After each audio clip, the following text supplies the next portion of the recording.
Hello everyone. आज हम लोग क्लास 12 का हिस्ट्री चैप्टर 3 से ऑब्जेक्टिव क्वेश्चन देखने वाले हैं जो एग्जाम के लिए काफ़ी महत्वपूर्ण रहेगा। चैप्टर 3 है बंधुत्व जाति तथा वर्ग यानी आरंभिक समाज। बहुत ही इंटरेस्टिंग चैप्टर है। इस चैप्टर से एग्ज़ाम में काफ़ी क्वेश्चन पूछा जाता है। तो चलिए इस चैप्टर का बंधुत्व जाति तथा वर्ग या आरंभिक समाज से पहला क्वेश्चन देखते हैं। इस चैप्टर से पहला क्वेश्चन है, एकदम टेंशन फ्री होकर के देखिए। सभी क्वेश्चन बहुत ही इम्पोर्टेंट क्वेश्चन है। तो हम लोग का पहला क्वेश्चन स्क्रीन पर दिखाई दे रहा है। महाभारत युद्ध कितने दिनों तक चला था, यानी महाभारत का युद्ध कितने दिनों तक चला था। ऑप्शन नंबर ए 15 दिन, ऑप्शन नंबर बी 16 दिन, ऑप्शन सी 17 दिन, ऑप्शन डी 18 दिन। तो देखिए महाभारत का युद्ध जो चला था वो 18 दिन तक चला था। चलिए दूसरे क्वेश्चन की तरफ हम लोग आगे बढ़ते हैं। और दूसरा क्वेश्चन बहुत ही इंटरेस्टिंग क्वेश्चन है, हमारे स्क्रीन पर दिखाई दे रहा है। महाभारत की रचना किस भाषा में हुई है। महाभारत की रचना किस भाषा में हुई है। संस्कृत भाषा में हुई है, पाली में हुई है, प्राकृत या फिर हिंदी या अंग्रेजी या दूसरा भाषा में। तो महाभारत की रचना जो हुई है वो संस्कृत भाषा में ही हुई है। इसका आंसर ऑप्शन नंबर ए इसका सही आंसर है। चलिए तीसरे क्वेश्चन की ओर हम लोग आगे बढ़ते हैं। और तीसरा क्वेश्चन हमारे स्क्रीन पर ये रहा। तीसरा क्वेश्चन हमारे स्क्रीन पर ये रहा। तीसरा क्वेश्चन है, महाभारत किसने लिखा। महाभारत किसने लिखा। वाल्मीकि महोदय ने, मनु ने, या कौटिल्य ने, या फिर महर्षि वेदव्यास ने। तो इसका आंसर हो जाएगा, महाभारत लिखा था वेदव्यास ने लिखा था। तो ऑप्शन नंबर डी को लॉक किया जाए क्योंकि डी ही सही आंसर है। इसको लॉक कर दिए। चलिए क्वेश्चन हम लोग 4 की तरफ बढ़ते हैं और देखते हैं कि 4 में हमारे स्क्रीन पर कौन क्वेश्चन आ रहा है। क्वेश्चन नंबर 4 जो है हमारे स्क्रीन पर ये रहा। क्वेश्चन है, जाति का लक्षण नहीं है। जाति का लक्षण नहीं है। अंतर्विवाह, शर्म विभाजन, साम्या, अनुवंशिकता। तो इसका आंसर क्या हो जाएगा। ऑप्शन नंबर ए होगा या ऑप्शन बी या ऑप्शन सी या ऑप्शन डी। तो इसका आंसर हो जाएगा ऑप्शन नंबर सी इसका करेक्ट आंसर है। तो ऑप्शन सी को लॉक किया जाए। ऑप्शन सी को लॉक किया जाए। चलिए क्वेश्चन आगे की ओर हम लोग बढ़ते हैं। क्वेश्चन आगे में है, ये रहा क्वेश्चन नंबर 5 हमारे स्क्रीन के ऊपर। क्वेश्चन है,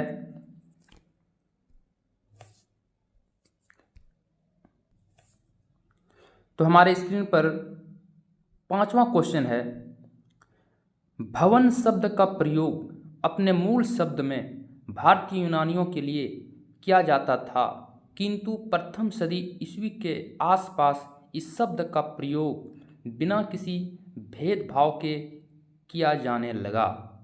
तो इसका आंसर हो जाएगा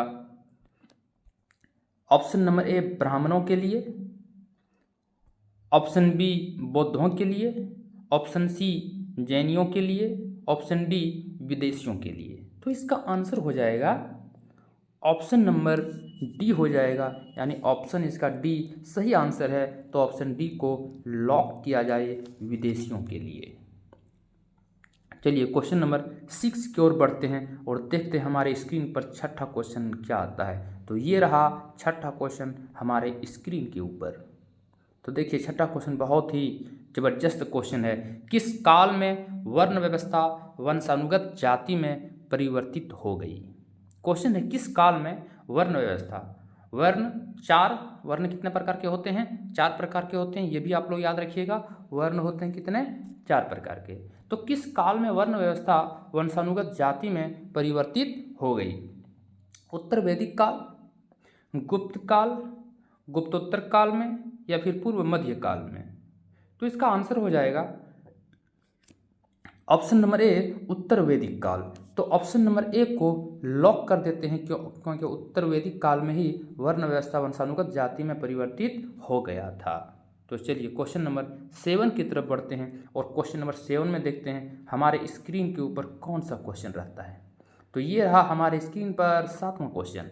7वां क्वेश्चन है, गोत्र किसका सूचक था? गोत्र किसका सूचक था? प्रत्येक उपजाति के सामान्य पूर्वज, ऑप्शन नंबर बी व्यावसायिक उपजातियां, ऑप्शन सी उपजातियों का सामान्य निवास स्थान, ऑप्शन डी एक जाति विशेष का निवास क्षेत्र। तो गोत्र किसका सूचक था? तो इसका आंसर हो जाएगा ऑप्शन नंबर ए इसका सही आंसर है, यानी ऑप्शन ए को ही लॉक किया जाए। चलिए क्वेश्चन आगे की ओर बढ़ते हैं और 8वां प्रश्न जो हमारा है बहुत ही ज़बरदस्त प्रश्न आने वाला है। ये रहा 8वां प्रश्न हमारे स्क्रीन के ऊपर। तो हमारे स्क्रीन के ऊपर 8वां प्रश्न है, निम्न में से दक्कन में रहने वाले किस कबीलाई जातियों का वर्ण प्रारंभिक संस्कृत साहित्य विशेषकर महाकाव्यों एवं पुराणों में हुआ है? फिर से एक बार क्वेश्चन पढ़िए। जब एक बार क्वेश्चन समझ में ना आए तो क्वेश्चन दोबारा रिपीट करके पढ़िए, क्योंकि एक बार में जल्दी समझ में नहीं आता है तो दोबारा पढ़ने पर आपको 70% समझ में आ जाएगा। क्या करते हैं बहुत बच्चे, क्वेश्चन एक बार पढ़ते हैं, नहीं समझ में आता है तो क्वेश्चन को छोड़ देते हैं। ऐसा नहीं करना है, हड़बड़ी में गड़बड़ी होता है, हड़बड़ी नहीं करना है। चलिए क्वेश्चन फिर से पढ़ते हैं। निम्न में से दक्कन में रहने वाले किस कबीलाई जातियों का वर्ण प्रारंभिक संस्कृत साहित्य विशेषकर महाकाव्यों एवं पुराणों में हुआ है? आंध्र का, पुलिंद का, शावर का या इनमें से सभी? तो इसका आंसर हो जाएगा, आंध्र भी इसका आंसर सही है, पुलिंद भी इसका आंसर सही है, शावर इसका सही है, यानी इसका कुल मिला जुला के डी को ही लॉक किया जाए, क्योंकि इसका आंसर हो जाएगा सभी। चलिए हम लोग क्वेश्चन नंबर 9 की ओर बढ़ते हैं और 9वां प्रश्न जो हमारा है ये रहा हमारे स्क्रीन के ऊपर। 9वां प्रश्न क्या है? वर्णालंकार की संकल्पना सबसे पहली बार मिलती है। वर्णालंकार की संकल्पना सबसे पहली बार मिलती है ब्राह्मणों में, उपनिषदों में, धर्मसूत्रों में, स्मृतियों में। तो इसका आंसर क्या हो जाएगा? ब्राह्मणों में या फिर उपनिषदों में? तो देखिए वर्णालंकार की संकल्पना सबसे पहली बार मिलती है ब्राह्मणों में भी मिलती है, उपनिषदों में भी मिलती है, धर्मसूत्रों में भी मिलती है। तो इसका आंसर यानी तीनों है, और इसका आंसर वर्णालंकार की संकल्पना सबसे पहली बार मिलती है ब्राह्मणों में। ये आंसर तो होगा नहीं, ये आंसर नहीं होगा। उपनिषद ये भी नहीं होगा, धर्मसूत्र ये भी नहीं होगा, यानी इसका आंसर डी हो जाएगा स्मृतियों में, यानी डी को ही लॉक किया जाए। चलिए क्वेश्चन नंबर 10 की तरफ बढ़ते हैं और 10वां प्रश्न हमारा ये रहा स्क्रीन के ऊपर। तो 10वां प्रश्न है, महाभारत का समालोचनात्मक संस्करण कितने वर्षों में तैयार हुआ? महाभारत का समालोचनात्मक संस्करण कितने वर्षों में तैयार हुआ? कितने वर्ष लग गए थे महाभारत के महाभारत को जितने भी लिखा था वो सभी को संकलन करने में, सभी को इकट्ठा करने में 37 वर्ष लगे थे, 36 वर्ष लगे थे, 35 वर्ष लगे थे या 34 वर्ष लगे थे? तो इसका आंसर हो जाएगा 37 वर्ष, यानी ऑप्शन ए को ही लॉक किया जाए। चलिए क्वेश्चन नंबर 11 की तरफ बढ़ते हैं और 11वां प्रश्न हमारा स्क्रीन के ऊपर ये रहा। गोत्र के अंदर विवाह करना कौन सा विवाह है? गोत्र के अंदर विवाह करना कौन सा विवाह है?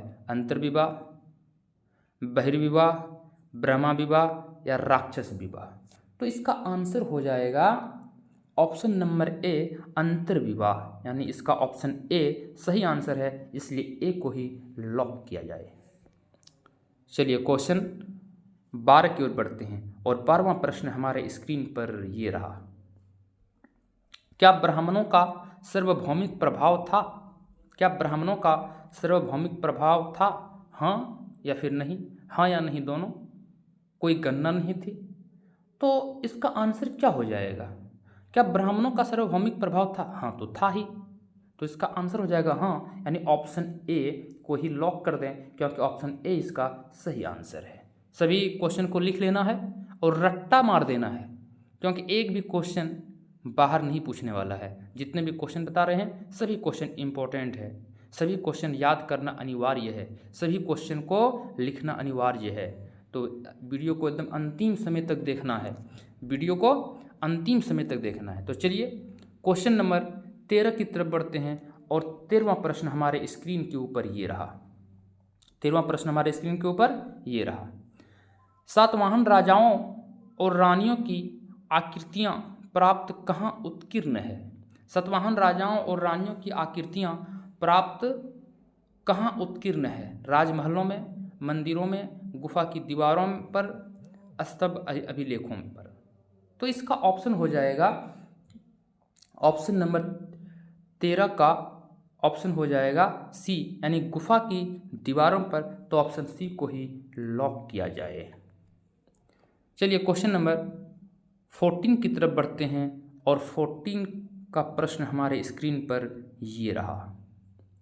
तो हमारे स्क्रीन पर बहुत ही ज़बरदस्त क्वेश्चन सामने है। द्रोण अद्वितीय तीरंदाज किसको बनाना चाहते थे? जो द्रोणा साहब थे, अद्वितीय तीरंदाज किसको बनाना चाहते थे? अर्जुन को, एकलव्य को, नकुल को या सहदेव को? तो किसको बनाना चाहते थे? वो बनाना चाहते थे, अर्जुन को ही बनाना चाहते थे। तो ऑप्शन नंबर ए में अर्जुन रखा गया है, तो ऑप्शन ए को ही लॉक किया जाए। ऑप्शन ए को लॉक किया जाए, तो ऑप्शन ए को हम लोग लॉक कर देते हैं। चलिए क्वेश्चन नंबर 15वां की तरफ बढ़ते हैं और 15वां प्रश्न हमारे स्क्रीन के ऊपर ये रहा। मनुस्मृति में कितने प्रकार के विवाह का उल्लेख किया गया है? मनुस्मृति में कितने प्रकार के विवाह का उल्लेख किया गया है? 4, 6, 8, 9। यहाँ 1 का ठिकाना नहीं है और यहाँ 8 का है। इसका आंसर हो जाएगा 8। तो ऑप्शन नंबर सी को लॉक कर दें, ऑप्शन नंबर सी यानी 8। चलिए क्वेश्चन नंबर 16 की तरफ बढ़ते हैं और 16वां प्रश्न हमारे स्क्रीन के ऊपर ये रहा। महाभारत में गंगापुत्र के नाम से किसे जाना जाता है? महाभारत में गंगापुत्र के नाम से किसे जाना जाता है? शांतनु को, भीष्म को, दुर्योधन को या शकुनी मामा को? तो किसको जाना जाता है? शांतनु को नहीं, भीष्म को जाना जाता है। यानी ऑप्शन बी में भीष्म रखा गया है, तो इस भीष्म को ही लॉक कर दिया जाए। चलिए क्वेश्चन नंबर प्रश्न 17वां की तरफ बढ़ते हैं और 17वां प्रश्न हमारे स्क्रीन के ऊपर ये रहा। बहुत ही ज़बरदस्त क्वेश्चन है। क्वेश्चन है कि महाभारत के आदि पर्व के किस अध्याय में भीम द्वारा प्रकार के विवाहों का वर्णन किया गया है? महाभारत के आदि पर्व के किस अध्याय में भीम द्वारा प्रकार के विवाहों का वर्णन किया गया है? प्रथम या 52, 102 या 100? तो इसका आंसर हो जाएगा आप लोगों का ऑप्शन नंबर सी इसका सही आंसर है, यानी 102। तो ऑप्शन सी को ही लॉक किया जाए। चलिए क्वेश्चन नंबर 18वां की तरफ बढ़ते हैं और 18वां प्रश्न हमारे स्क्रीन के ऊपर ये रहा। तो 18वां प्रश्न हमारा है, अम्बा अम्बालिका किराकी पालियां थी। अम्बा अम्बालिका किराकी पालियां थी। चित्रांगन, विचित्रवीर्य, पांडु, दुर्योधन। तो इसका ऑप्शन नंबर बी में विचित्र वीर्य को रखा गया है, तो इसका विचित्र वीर्य ही इसका आंसर सही है। तो इसलिए ऑप्शन बी को ही लॉक कर देते हैं। ऑप्शन बी को ही लॉक कर देते हैं। चलिए क्वेश्चन नंबर 19 की तरफ बढ़ते हैं। महर्षि व्यास द्वारा उत्पन्न संतान थी। महर्षि जो वेद व्यास साहब थे, जिन्होंने रामायण लिख दिया है, जिन्होंने महाभारत लिखा है, तो महाभारत के रचयिता वेद व्यास महोदय साहब है। तो पांडु, धृतराष्ट्र, धृतराष्ट्र, विदुर, ये सभी। तो महर्षि व्यास द्वारा उत्पन्न संतान थी किसके? तो किसके थे? ये सभी के थे। महर्षि वेद व्यास द्वारा उत्पन्न संतान थी पांडु, धृतराष्ट्र, विदुर, ये सभी। तो इसका ऑप्शन हो जाएगा डी, यानी इसका सही आंसर डी है। तो डी को ही लॉक कर देते हैं। चलिए क्वेश्चन 20 की तरफ बढ़ते हैं और क्वेश्चन नंबर 20 जो हमारे स्क्रीन के ऊपर ये रहा। घटोत्कच किसका पत्र था? घटोत्कच किसका पत्र था? युधिष्ठिर, अर्जुन, दुर्योधन या भीम? तो इसका सही आंसर जो हो जाएगा भीम का था। तो भीम को ही हम लोग लॉक कर देते हैं। चलिए क्वेश्चन नंबर 21 की तरफ बढ़ते हैं और 21वां प्रश्न हमारा स्क्रीन के ऊपर ये रहा। 21वां प्रश्न बहुत ही इंपॉर्टेंट है। भीम ने हिडम्बा के साथ कौन सा विवाह संपन्न किया था? भीम ने हिडम्बा के साथ जो विवाह किया था, कौन सा विवाह संपन्न किया था? तो इसका आंसर है आर्स, गंधर्व, राक्षस या देव। तो गंधर्व विवाह किया था। गंधर्व विवाह लव स्टोरी विवाह है, जिसको पसंद करो उसी से शादी करो, हालांकि वही ठीक है। चलो, गंधर्व विवाह भीम ने हिडम्बा के साथ किया था। सिंपल में याद रखो, लव स्टोरी। क्वेश्चन नंबर 22 की तरफ बढ़ते हैं और 22वां प्रश्न हमारे स्क्रीन के ऊपर ये रहा। द्रौपदी किसकी पत्नी थी? अर्जुन की, नकुल की, सहदेव की, ये सभी की। तो द्रौपदी किसकी पत्नी थी? अर्जुन की, नकुल की, सहदेव की या इन सभी की? द्रौपदी जो थी यानी इन सभी की पत्नी थी। तो ऑप्शन नंबर डी को लॉक कर देते हैं, क्योंकि ऑप्शन नंबर डी सही आंसर है। तो ऑप्शन डी को हम लोग लॉक कर दिए। चलिए क्वेश्चन नंबर 23 की तरफ बढ़ते हैं और 23 का क्वेश्चन जो हमारा है, हमारे 23 का प्रश्न हमारे स्क्रीन के ऊपर ये रहा। 23 का प्रश्न बहुत ही जबरदस्त प्रश्न है। क्रमयेन कास्ते माँ फलेसु कदाचन श्रीमद् भागवत गीता के किस अध्याय में वर्णित है? सब श्रीमद् भागवत गीता जो है, श्रीमद् भागवत गीता जो ग्रंथ है उसमें लिखा हुआ है क्रमयेन वाधिकास्ते माँ फलेसु कदाचन। यह शब्द, यह स्टेटमेंट भगवत गीता के किस अध्याय में, किस लेसन में रखा गया है? प्रथम में, द्वितीय में, तृतीय में या फिर चतुर्थ में? तो इसका ऑप्शन हो जाएगा यह द्वितीय में रखा गया है। तो ऑप्शन नंबर बी हम लोग का सही आंसर है, इसलिए ऑप्शन बी को हम लोग लॉक कर देते हैं। चलिए क्वेश्चन आगे की तरफ बढ़ते हैं। आगे का क्वेश्चन है 24 और 24 प्रश्न हमारे स्क्रीन के ऊपर ये रहा। क्वेश्चन है श्रीमद् भागवत गीता के महत्व पर किसने विचार व्यक्त किया? श्रीमद् भागवत गीता के महत्व पर किसने विचार व्यक्त किया? महात्मा गांधी ने, विवेकानंद ने, बाल गंगाधर तिलक ने या इन सभी ने? तो श्रीमद् भागवत गीता के महत्व पर इन सभी ने अपना विचार व्यक्त किया। तो इसका आंसर हो जाएगा ऑप्शन नंबर डी, इसका सही आंसर है। तो ऑप्शन डी को ही लॉक कर देते हैं, ऑप्शन डी को लॉक किया जाए। चलिए क्वेश्चन नंबर 25 देखते हैं। क्वेश्चन नंबर 25 में जो है बड़ा ज़बरदस्त क्वेश्चन है, हमारे स्क्रीन के ऊपर आया है। तो चलिए पहले क्वेश्चन को पढ़ते हैं।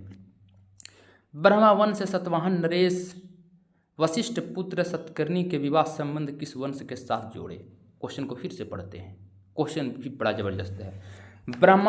ब्राह्मण वंश सतवाहन नरेश वशिष्ठ पुत्र सतकर्णी ने विवाह संबंध किस वंश के साथ जोड़े? शक के साथ, पहलों के साथ, कुषाण के साथ या फिर हूनों के साथ?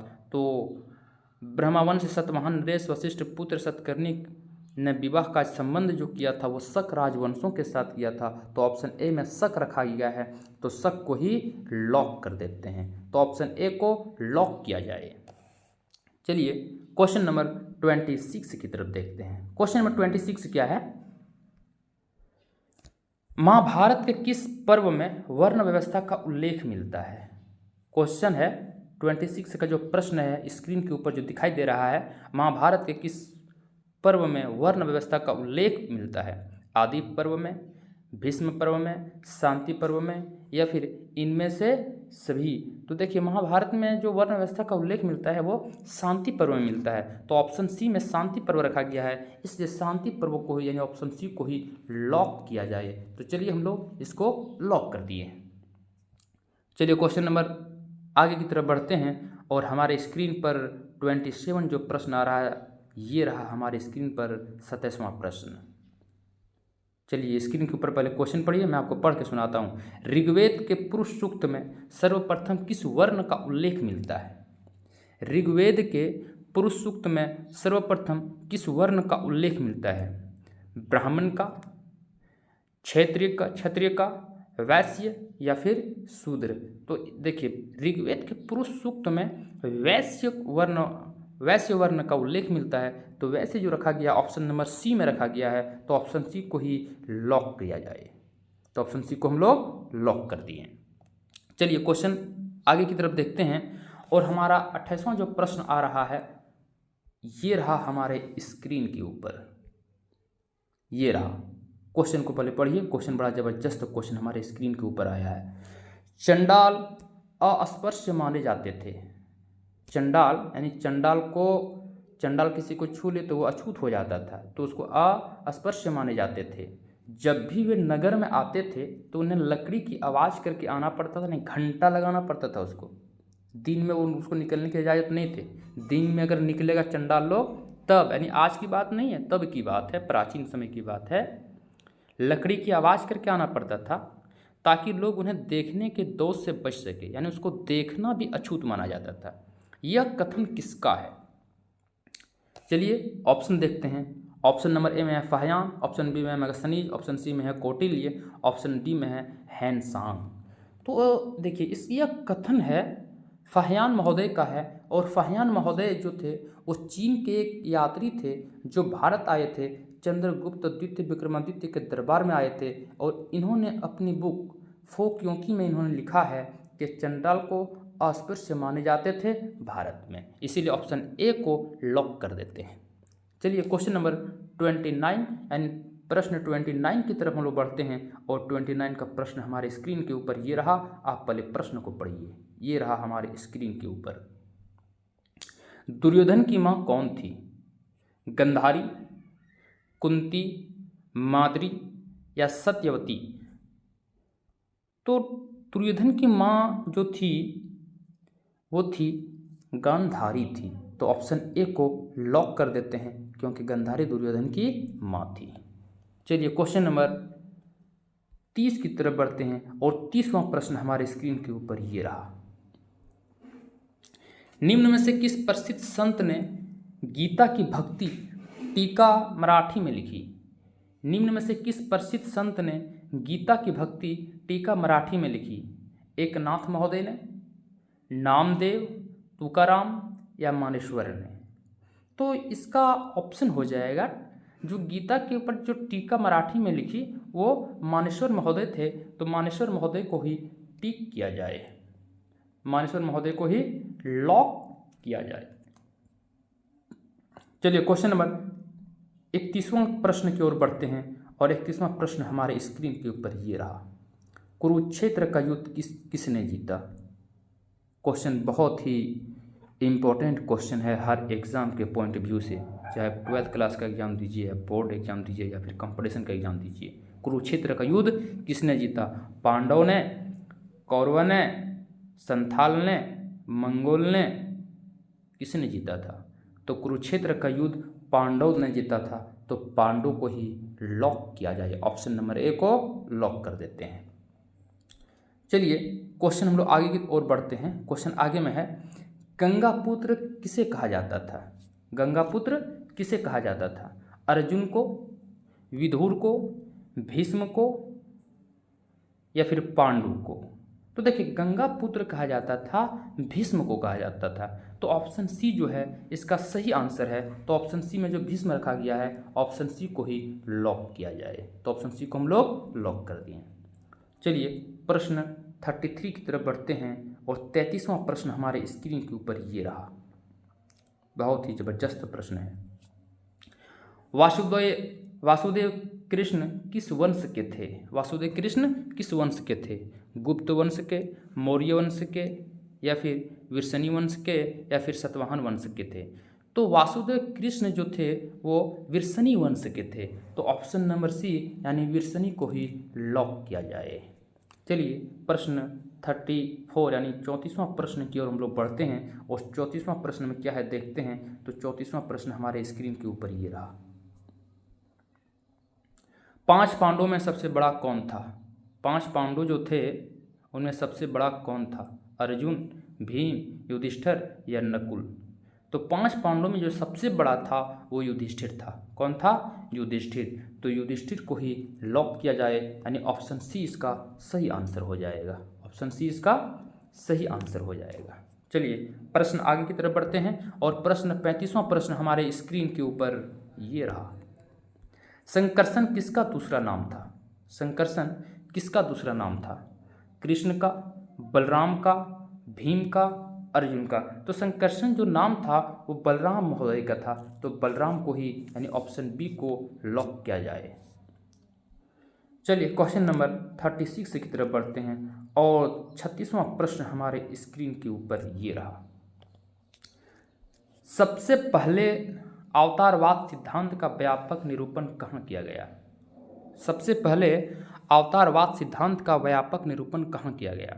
मनुस्मृति में, ऋग्वेद में, भागवत गीता में, नारद स्मृति में? तो देखिए सबसे पहले अवतारवाद का सिद्धांत भागवत गीता में निरूपण किया गया है, तो ऑप्शन सी यानी भागवत गीता को ही लॉक किया जाए। चलिए इसको लॉक कर दिए हम लोग। अब 37वां प्रश्न की तरफ बढ़ते हैं और 37वां प्रश्न हमारे स्क्रीन के ऊपर ये रहा। महाभारत की रचना किस भाषा में हुई है? तो महाभारत की रचना संस्कृत, पाली, प्राकृत, हिंदी। तो महाभारत की रचना जैसे आप लोगों को शायद पता भी होगा कि यह संस्कृत भाषा में इसकी रचना हुई है। क्वेश्चन नंबर 38 की तरफ बढ़ते हैं और 38 में देखते हैं पुराणों की संख्या कितनी थी? जो पुराण ग्रंथ थे उनकी संख्या कितनी थी? 16, 18, 19 या फिर 20? तो पुराणों की संख्या जो थी वो 18 थी, यानी ऑप्शन बी में जो 18 दिया गया है तो ऑप्शन बी को ही लॉक किया जाए। चलिए हम लोग इसको लॉक कर दिए हैं।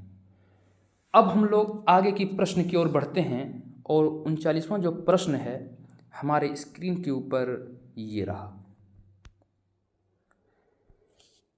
श्रीमद् भागवत गीता के महत्व पर किसने विचार व्यक्त किए हैं? महात्मा गांधी ने, विवेकानंद महोदय, बाल गंगाधर तिलक ने या इन सभी ने?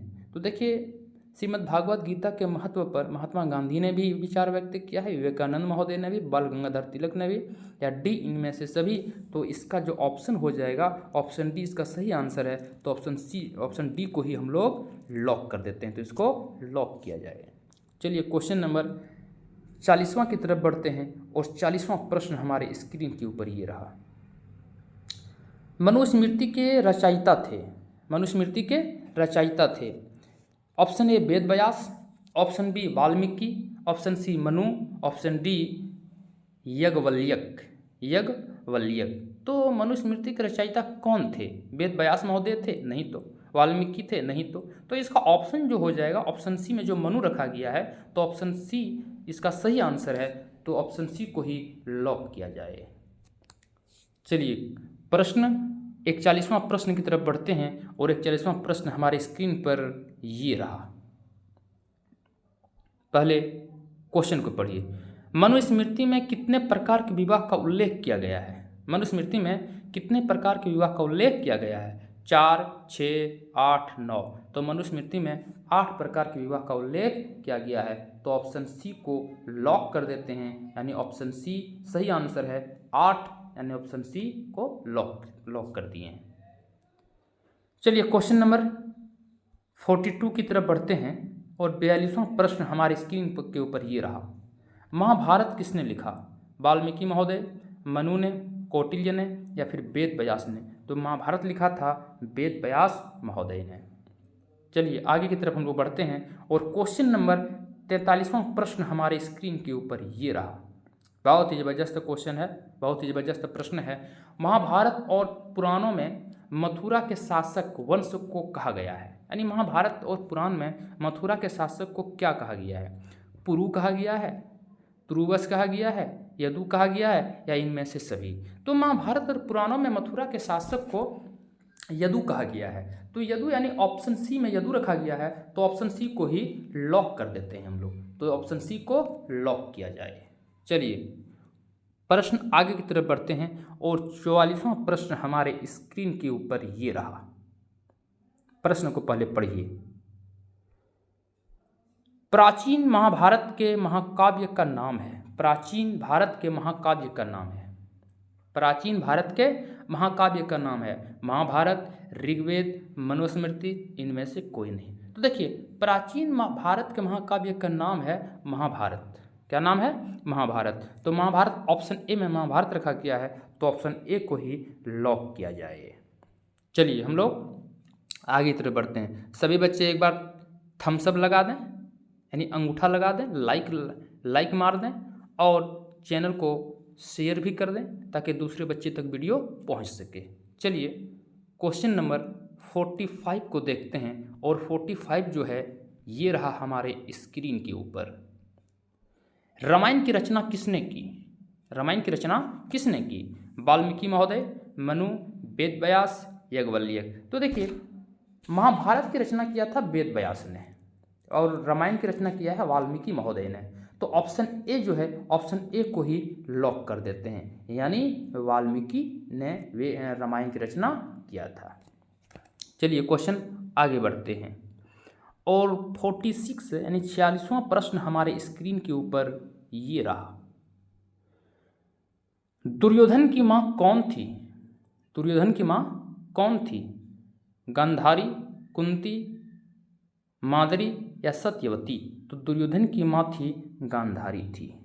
चलिए क्वेश्चन नंबर 47 की तरफ हम लोग बढ़ते हैं और 47 में हमारा प्रश्न ये रहा हमारे स्क्रीन के ऊपर।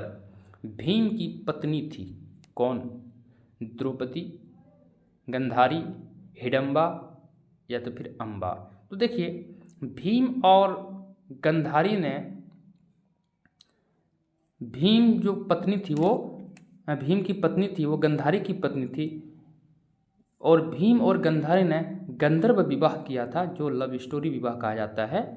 तो ऑप्शन बी इसका सही आंसर है। तो ऑप्शन बी को ही हम लोग लॉक कर देते हैं। ऑप्शन बी को हम लोग लॉक कर दिए हैं। चलिए क्वेश्चन नंबर 48 48 प्रश्न की तरफ बढ़ते हैं और हमारे स्क्रीन के ऊपर ये रहा 48 का प्रश्न। गांडीव क्या था? गांडीव क्या था? अर्जुन का भाई, अर्जुन का पुत्र, अर्जुन का धनुष, अर्जुन का मित्र। तो गांडी जो था वो अर्जुन का धनुष था। तो ऑप्शन सी को ही लॉक किया जाए क्योंकि option C is correct answer. तो ऑप्शन सी को हम लोगों ने लॉक कर दिए। चलिए क्वेश्चन नंबर 49वां प्रश्न की तरफ बढ़ते हैं और जो यह प्रश्न है हमारे स्क्रीन के ऊपर ये रहा। युद्ध भूमि में अर्जुन के सामने की सेना में कौन था?